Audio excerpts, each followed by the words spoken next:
So, can you please tell me what's your hobby?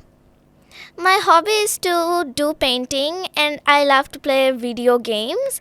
And what do you do? Well, I have a lot of hobbies. Like I like to learn sign languages. I can speak in Korean, and also it's same to you. Like, I also do painting. And so, what type of painting do you do, or like what type of drawing do you like? Do sketch, pencil color, or painting? I hate sketching because I cannot do it and it's kind of hard.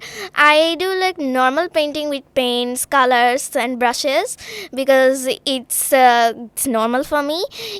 And sketching is like very hard for me. I don't like it. So like you need more practice, and Yeah. I know, and so I'm also interested to see some of your paintings. One day, will you show me? Of course. Okay. So, can you please tell me, are you involved in any type of sports? I don't actually do that much sports. I like it, but I don't do it. But do you do? Well, sometimes in school I play basketball, and that's really fun. Well, it was nice talking with you, and I hope I will interact and communicate with you in the future. So, thank you, Anila. Thank you too.